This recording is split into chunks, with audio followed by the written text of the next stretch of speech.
Imaginez un instant où un simple regard peut changer une vie. À Paris, sous la pluie et les lumières de la ville, une rencontre inattendue va bouleverser 3 destins.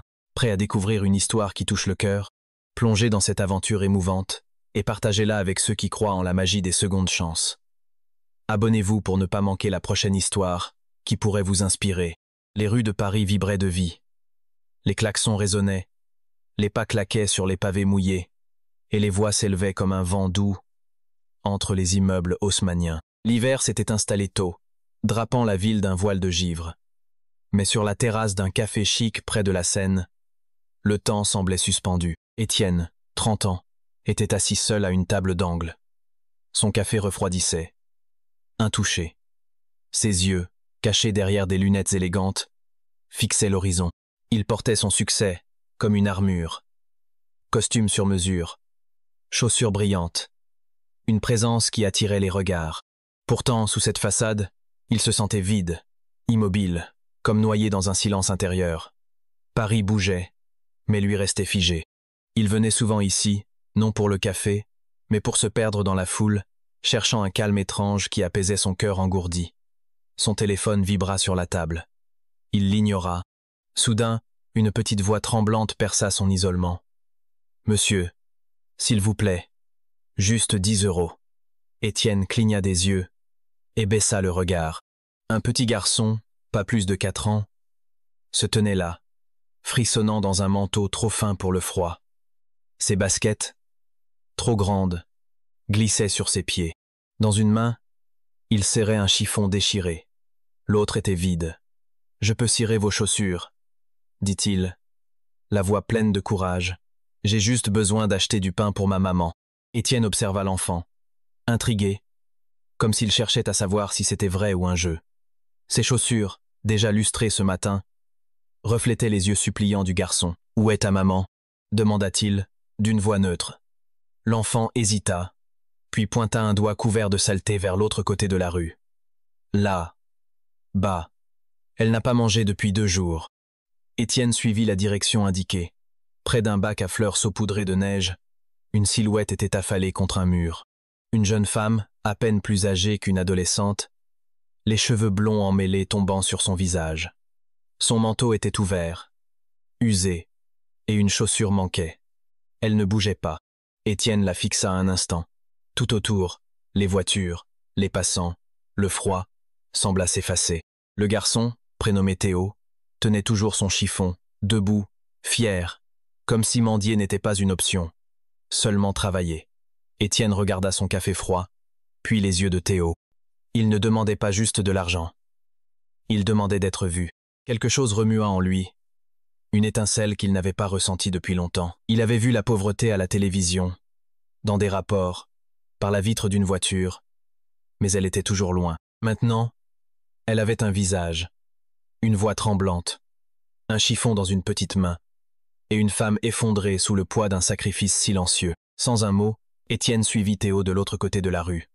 Le garçon avançait vite malgré ses chaussures usées. Paris continuait de bourdonner. Klaxons, rires, passant avec leur café, inconscients du drame à quelques pas. Ils arrivèrent près de la femme. Elle était là, blottie contre un mur, emmitouflée dans des vêtements en lambeaux. Ses cheveux blonds, ternes, cachaient son visage. Étienne s'arrêta, glacé. Pendant un instant, il se demanda si elle respirait encore. « Maman !» murmura Théo, s'agenouillant près d'elle. « J'ai trouvé quelqu'un. » Étienne s'approcha prudemment. La femme, Clara, ne bougea pas. Ses genoux étaient écorchés, sa peau pâle comme un fantôme. Sa robe était déchirée, son manteau élimé. Étienne remarqua un léger mouvement de sa poitrine. Elle vivait. « Clara !» murmura Théo, caressant son bras. « Réveille-toi. Il est gentil.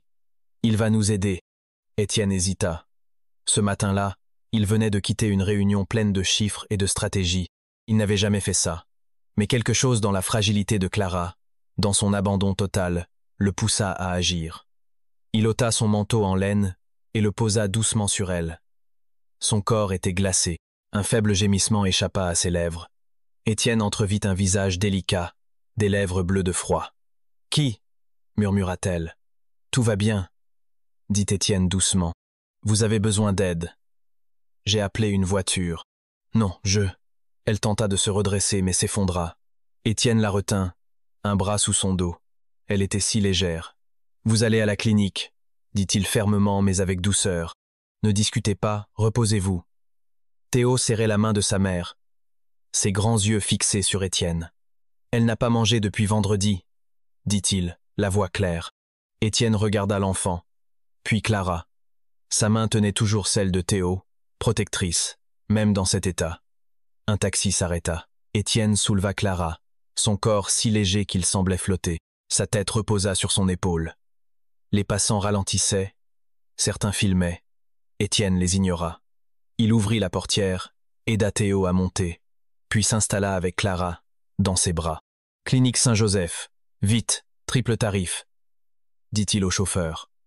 Ce dernier hocha la tête et démarra. Dans le taxi, Étienne tenait Clara droite, son manteau enroulé autour d'elle. Elle murmura quelque chose, tenta de bouger. Il la calma. « Accrochez-vous encore un peu. » Théo, assis en face, serrait la main de sa mère, les yeux rivés sur Étienne. « Vous êtes médecin ?» demanda-t-il. Étienne esquissa un sourire. « Non, mais je connais quelqu'un qui l'est. Il va l'aider. » À la clinique, le personnel attendait. Des infirmiers arrivèrent avec un fauteuil roulant. Étienne descendit, aida à installer Clara, et la soutint pendant qu'on l'enveloppait d'une couverture. « Elle est dénutrie, » dit-il rapidement. Elle s'est évanouie de froid et de faim. L'enfant a 4 ans. Vérifiez-le aussi. À l'intérieur, l'air chaud les enveloppa. Les gens se retournaient alors que Clara était emmenée, ses cheveux tombant en arrière, révélant un visage doux et des cils frémissants. Étienne resta près de Théo, une main sur son épaule, tandis que les portes se refermaient derrière Clara. Théo leva les yeux.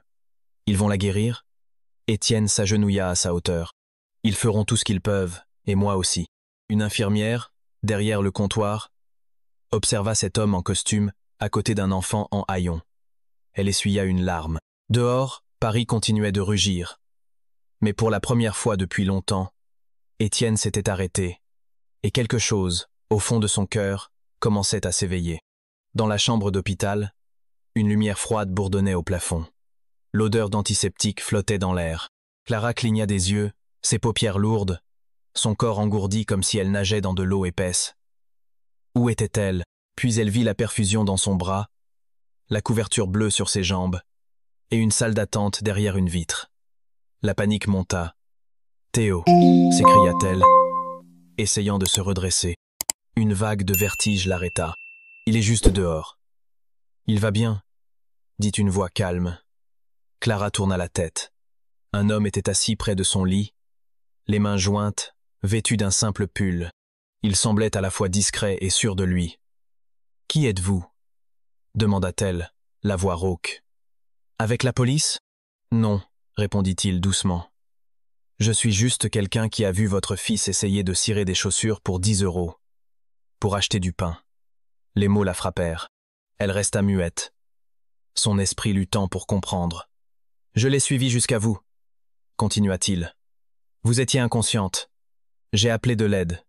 C'est tout. » Clara se laissa retomber sur l'oreiller, méfiante, ses doigts serrant la couverture. « Pourquoi nous aider ?» Il la regarda droit dans les yeux. « Parce que je pouvais. » Elle souffla. « Partagé entre méfiance et fatigue. Les gens n'aident pas comme ça. Pas à Paris. Je sais, » dit-il calmement. « Mais votre fils m'a regardé comme si j'étais son dernier espoir. » Ses yeux s'adoucirent, cherchant Théo à travers la vitre. « Il est tout ce que j'ai, » murmura-t-elle. L'homme se leva. « Voulez-vous manger quelque chose ? Théo a déjà eu à manger, mais je peux vous apporter un plat chaud. »« Non, » répondit-elle vivement. « Pas d'argent, pas de charité. Ce n'est pas de la charité, » dit-il sans hésiter. « C'est un repas. Vous avez failli ne pas vous réveiller. » Elle baissa les yeux, la honte montant en elle. On n'avait pas mangé depuis 2 jours. Je lui ai tout donné. Je voulais juste qu'il ait une chance. Le silence qui suivit n'était pas pesant. Il était doux, patient. Puis Clara murmura, plus assurée. « J'étudiais la psychologie. J'étais brillante. Je rêvais d'ouvrir un centre pour enfants en difficulté. J'ai même fait un stage dans un refuge pour jeunes en crise. Je voulais changer des vies. Étienne l'écouta, attentif. « Que s'est-il passé ?» demanda-t-il doucement. Ses lèvres tremblèrent. « Je suis tombée amoureuse. Il était plus âgé, promettait tout. Quand je lui ai dit que j'étais enceinte, il a disparu. Mes parents m'ont renié. Ils ont dit que j'avais tout gâché, que je devais partir. Âme, elle continua, la voix plus ferme. Portée par la survie. J'ai essayé les refuges, mais ils étaient pleins. Ou dangereux. J'ai pris tous les petits boulots possibles. Ménage, blanchisserie. On dormait dans des églises, sur des bancs de gare. Mais je me disais toujours, encore un jour, encore un euro. Si Théo avait à manger et une main chaude à tenir, c'était assez. Étienne sentit une douleur dans sa poitrine, une admiration pour cette femme qui, même épuisée, rayonnait d'une force rare. « Je suis désolé, dit-il enfin. Elle esquissa un sourire fatigué. « Ce n'est pas votre faute. »« Non, dit-il. Mais j'ai passé ma vie à ignorer des gens comme vous. Il est temps que ça change. » À cet instant, la porte s'ouvrit. Théo entra, un petit sac en papier dans les mains, le visage illuminé. « Maman, ils m'ont donné du pain. Du vrai pain. » Il grimpa sur le lit et l'enlaça. Clara le serra fort, enfouissant son visage dans ses boucles. « Tu m'en as gardé ?» murmura-t-elle. Il hocha la tête, fier, montrant un demi-sandwich. « Le meilleur morceau pour toi. » « Mais si nous. » Clara prit le pain, les yeux fixés sur son fils. Mais sa main trembla, et un sanglot étouffé lui échappa. Elle détourna le visage, des larmes coulant doucement. Étienne se tourna légèrement pour lui laisser son intimité. Puis Théo murmura « Maman, c'est bon, on est en sécurité maintenant. » Clara hocha la tête, essuya ses larmes et embrassa son front. Dans ce moment fragile, elle sourit. Et Étienne vit quelque chose de pur, une force brute, un amour indomptable. L'offre vint sans éclat. Étienne se tenait près de la fenêtre de l'hôpital, bras croisés, tandis que Clara rassemblait les quelques affaires données par la clinique. Elle semblait plus forte, mais toujours pâle. Théo tournoyait, fredonnant. « J'ai un appartement libre, dit Étienne doucement. Vous pourriez y rester, le temps de vous relever. » Clara se figea, puis le regarda d'un air méfiant. « On se débrouillera. Comme toujours. »« Je sais, » répondit-il calmement. « Mais Théo mérite un endroit chaud pendant que vous planifiez la suite. Sans condition, juste un toit. » Elle hésita, sa détermination faiblissant. Elle regarda Théo, puis Étienne. « Quelques jours alors. Le temps de trouver quelque chose. » Il hocha la tête. « Aussi longtemps que nécessaire. » L'appartement, au dernier étage d'un immeuble moderne près de Montmartre, était simple mais lumineux, avec 2 chambres, une cuisine équipée et une vue sur les toits de Paris. Clara n'avait jamais vu un endroit pareil. « C'est trop, » murmura-t-elle en entrant. « On n'a pas notre place ici. » Étienne posa un trousseau de clés sur le comptoir. « Maintenant si. » Cette nuit-là, dans son propre appartement à quelques étages au-dessus, Étienne ne dormit pas. Il regardait la ville et des souvenirs refaisaient surface. Elle s'appelait Léa, une écrivaine, une rêveuse, amoureuse des jours de pluie et des lettres manuscrites. Ils s'étaient rencontrés dans une librairie et ne s'étaient plus quittés. Il lui avait promis le monde, mais elle ne demandait que du temps. Pourtant, il était trop occupé à bâtir son empire. Le jour où il signa un contrat qui fit de lui l'un des plus jeunes PDG de la tech, elle voulait lui offrir un cadeau. Une plume gravée des mots « Tu es assez ». Elle n'arriva jamais. Un chauffard avait grillé un feu rouge. Étienne était arrivé trop tard à l'hôpital. Depuis, il avait fermé son cœur, convaincu qu'il détruisait tout ce qu'il aimait. Mais Clara et Théo fissuraient ses murs. Les jours suivants, Étienne passait souvent à l'appartement, apportant des courses, des livres pour enfants, ou juste pour entendre le rire de Théo. Clara restait prudente, nettoyait elle-même, cuisinait, gardait ses distances. Mais peu à peu, autour d'une tasse de thé ou en pliant le linge ensemble, ils partageaient des bribes de leur vie. Un soir, après une réunion tardive, Étienne trouva la porte entr'ouverte. Il entra doucement, pensant l'appartement endormi. Mais des rires résonnaient. Théo, enveloppé dans une couverture comme une cape de super-héros, jouait par terre. Clara, assise en tailleur, animait deux marionnettes de chaussettes, racontant une histoire d'un garçon courageux qui sauvait Paris avec sa bonté. Ses cheveux brillaient sous la lampe, et son sourire, libre, illuminait son visage. Étienne, immobile dans l'embrasure, sourit vraiment, pour la première fois depuis des années. Une fissure s'ouvrait dans son armure, laissant passer la lumière. Il referma la porte sans bruit. Les choses changèrent lentement. Clara fit de l'appartement un foyer temporaire, cuisinant des plats simples qui embaumaient. Les dessins de Théo, pleins de monstres et d'étoiles, ornaient le frigo, souvent avec un homme en costume tenant la main d'une femme et d'un enfant. Étienne remarquait les petits gestes, la façon dont Clara caressait les cheveux de Théo endormi, sa voix calme expliquant le monde à son fils, son rire rare mais lumineux. Il commença à chercher ces moments, à vouloir être près d'eux, dans cette vie si vraie. Un samedi ensoleillé, il les emmena au parc des Buttes-Chaumont. Théo courut vers les jeux, débordant d'énergie. Clara resserra son manteau, et Étienne sortit un appareil photo. « Je peux vous prendre, tous les deux ?» demanda-t-il. Clara sourit timidement. « D'accord, mais seulement si tu es sur la photo aussi. » Ils posèrent ensemble. Étienne au centre, Théo sur ses genoux. Clara à côté. Théo appela ça leur « photo de famille d'un jour ». En la regardant plus tard, Étienne sentit un foyer qu'il n'avait jamais connu. Un après-midi, l'appartement était étrangement silencieux. Étienne appela, sans réponse. Puis il vit son portefeuille sur le comptoir. Ouvert. À l'intérieur, plié soigneusement, un billet de 50 € qu'il avait glissé dans le sac de Clara, espérant qu'elle ne le remarque pas. Elle l'avait rendu, sans un mot, juste un geste plus fort que tout. Étienne s'assit, tenant le billet, bouleversé par son respect, son refus d'être sauvé. Elle voulait sa dignité. Ce soir-là, alors que Théo dormait, Étienne entra avec un vieux livre. « Je pensais que ça te plairait, » dit-il en le lui tendant. « C'était le préféré de ma mère. » Clara le prit, surprise. « Merci. » Plus tard, en ouvrant le livre, elle trouva une carte manuscrite. « Tu mérites plus que survivre.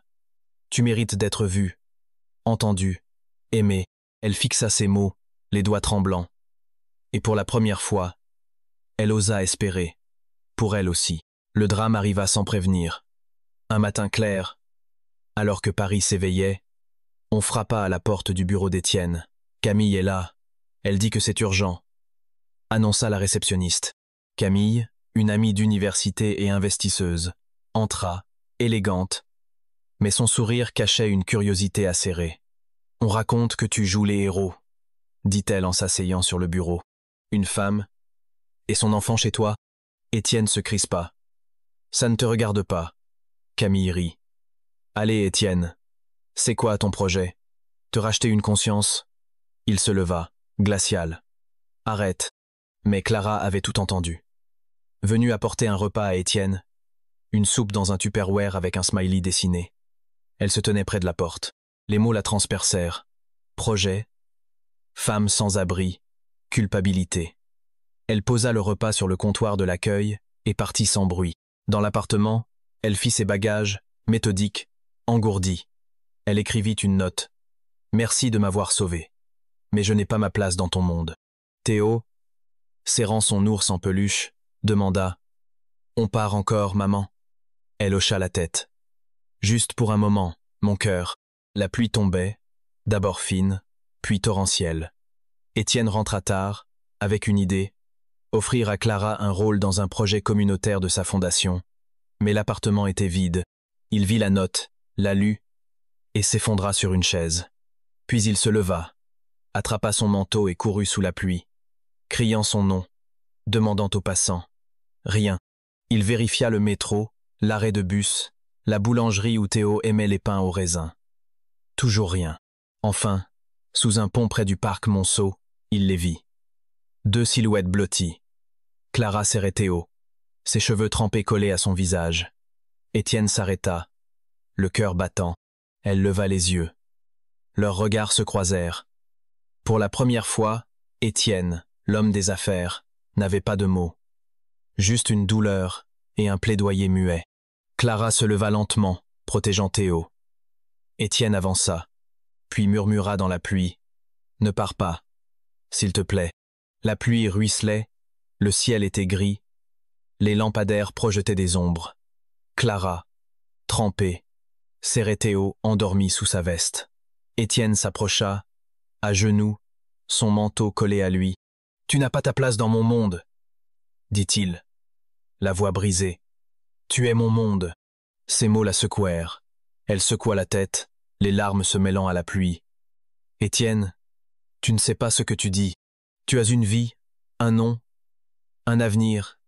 Et moi, non, » coupa-t-il. « Tu es entré dans ma vie quand je pensais qu'elle était finie. Tu m'as montré ce qu'est l'amour, brut, désintéressé, fort. Tu m'as appris ce que c'est de se battre pour quelqu'un. Tous les jours, même quand personne ne regarde. » Elle baissa les yeux, luttant contre un sanglot. « Je ne veux pas d'un monde où je passe à côté de toi, » continua-t-il. « Je te supplie de rester, pas par pitié, mais parce que je ne peux pas imaginer un lendemain sans toi, sans le rire de Théo, sans ta force. » Clara regarda son fils, puis Étienne. Les larmes coulèrent librement. Elle s'avança, son front contre le sien, ses doigts serrant sa main. Sous la pluie, avec Théo entre eux, ils trouvèrent un foyer. 6 mois plus tard, l'hiver était revenu, mais plus doux.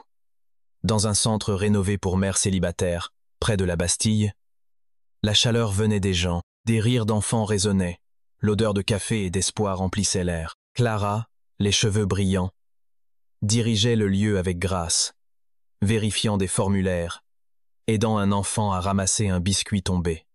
Elle était l'âme de cet endroit, sa vocation retrouvée. Étienne l'observait depuis le couloir, souriant. Il lui avait offert ce rôle. Elle en avait fait une mission. À 15 heures, Théo déboula. « Maman !» Il sauta dans ses bras, son sac à dos dansant. Étienne entra, des flocons de neige sur son manteau, et embrassa Clara sur la joue. Elle sourit et prit sa main. Ce soir-là, dans leur appartement cosy, des amis du centre étaient réunis. Théo montrait ses dessins à tout le monde. La table était simple, mais pleine de vie. À la fin du repas, Étienne se leva. « Pas de grand discours, » dit-il, ému. « Mais j'ai quelque chose à dire. » Il se tourna vers Clara, sortit une petite boîte et révéla une bague simple, élégante. « Tu as demandé 10 €, dit-il doucement.